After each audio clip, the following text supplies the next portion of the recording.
नमस्कार, colonel Ajay, CEO Ajay astro money group, first global astro finance digital channel से आपसे मुखातिब होता हूं। आज 16 फरवरी सन 2024। दोस्तों, आज के एपिसोड में हम चर्चा करेंगे दलहन में चने के ऊपर और ग्रेन्स में यानी अनाज में गेहूं के ऊपर एक शो में। पूरा शो ध्यान से देखें, यदि पसंद आए तो लाइक अवश्य कीजिएगा। जानिए पूरी रिपोर्ट विस्तार से। दोस्तों, आपको याद होगा चने पर लगभग 4-4.5 महीने पहले हमने आपको सबसे पहले तेजी का अग्रिम अनुमान दिया था, जब चने के भाव करीबन 42 से 4400 रुपये प्रति क्विंटल चल रहे थे। और उसके बाद चने के दाम लगभग 6500 से 6700 रुपये यानी 6700 रुपये प्रति क्विंटल तक पहुँचे। और उस वक्त भी हम जब ऊँचे भाव पर हमने आपको कहा था कि ये समय मुनाफा वसूली का है। व्यापार व्यवसाय वही है कि आप समय पर कमाल खरीदें और समय पर मुनाफा वसूल करें।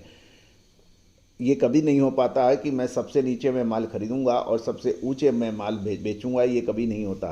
चतुर व्यापारी हमेशा समय पे माल खरीदना और समय पे माल बेचने पे विशेष ख्याल रखता है। दोस्तों, चने के अंदर ऊपरी स्तरों पर मुनाफा वसूली फिर देखी गई और उसके भाव 6000 रुपये प्रति क्विंटल से नीचे गिरे, लेकिन उसके बाद चने के अंदर कोई दोबारा रिकवरी आई, जिसका पूर्व अनुमान हमने आपको दिया था। दोस्तों, खबर निकल के आ रही है कि चने के अंदर मिश्रित रुख शुक्रवार को देखा गया है। जहां तक दिल्ली के अंदर देखें तो मध्य प्रदेश चने का लाइन में 15 रुपये तेज है, जबकि राजस्थानी चने के भाव 25 रुपये प्रति क्विंटल गिरने के समाचार मिल रहे हैं और चने की आवक के अंदर बढ़ोतरी दर्ज हो रही है। इस समय शादी ब्याह का समय है। चना, दाल, बेसन वगैरह मैरिज सीजन के अंदर मांग बनी रहने की संभावना बन रही है। दिल्ली के लॉरेंस रोड पर देखें तो राजस्थानी चने के दाम 25 रुपये कमजोर होकर 6300 से 6325 रुपये प्रति क्विंटल रहने के समाचार मिल रहे हैं। और साथ साथ मध्य प्रदेश लाइन के चने के अंदर 15 रुपये बढ़कर 6250 से 6275 रुपये प्रति क्विंटल के भाव बताए जा रहे हैं। दिल्ली के अंदर 10 गाड़ियों की आवक के समाचार हैं। पिछले कारोबारी दिवस के अंतिम देखें तो 8 गाड़ियों की आवक हुई थी। दोस्तों, ये भी एक व्यापारियों से बात करने पे ये भी पता लग रहा है कि इस समय चने का बकाया स्टॉक कम है और कर्नाटक, महाराष्ट्र की मई मंडियों में नए चावल की अराइवल भी शुरू हो गई है। लेकिन चने का स्टॉक बहुत अधिक नहीं होना और पाइपलाइन में खाली होने की वजह से ये माल वहीं पे ही कंज्यूम हो रहे हैं, यानी वहाँ पर ही उसकी खपत हो रही है। राजस्थान और मध्य प्रदेश में चने की नई फसल की आवक छुटपुट होने के समाचार मिल रहे हैं और चालू महीने के अंत तक चने की फुल फ्लैश आवक आने की संभावना जता रही है।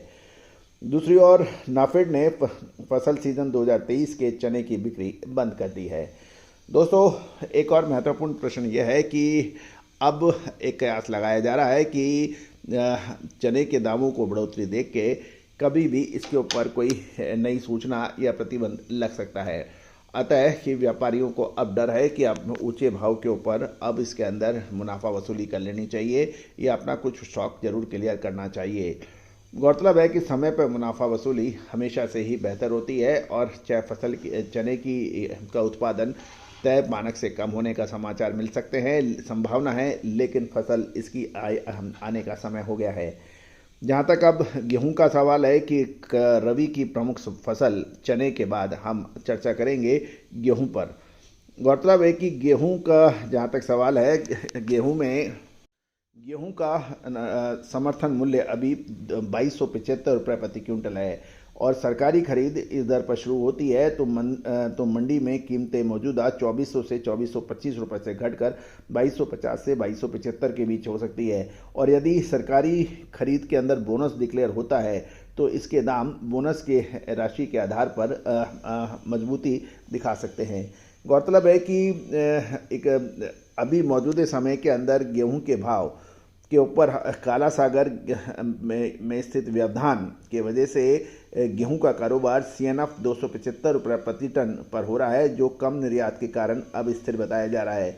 यदि भारत इस वर्ष आयात खोलता है तो प्रति टन 30 से $40 की वृद्धि होने की समाचार मिल सकते हैं।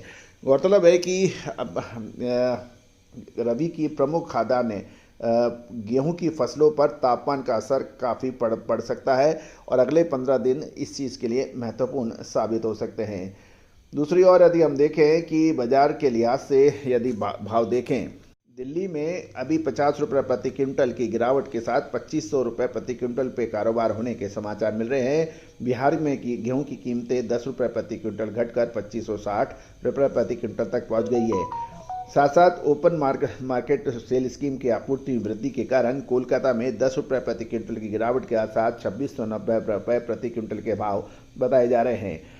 साथ साथ भारतीय खाद्य निगम यानी एफसीआई के पास सरकारी गेहूं का स्टॉक 1 फरवरी तक साल दर साल 14% और महीने दर महीने देखें तो 19% की गिरावट के साथ 132 लाख टन पर पहुंचने के समाचार मिल रहे हैं।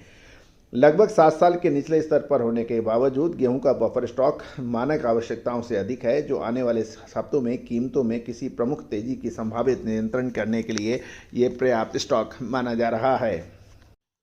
OMSS यानी ओपन मार्केट सेल स्कीम के अंदर जैसे जैसे सप्लाई बढ़ेगी उसके ऊपर गेहूं के ऊपर दबाव बन सकता है।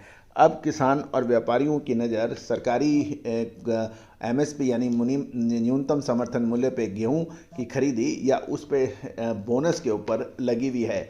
ये तो निश्चित है कि फरवरी मार्च महीना हमेशा गेहूं के लिए एक निर्णायक साबित होता है, क्योंकि एक तरफ तो नई फसल की आवक, दूसरी ओर सरकारी खरीद, तीसरा स्टॉकिंग, ये सब एक तय मानक के अनुसार चलते हैं।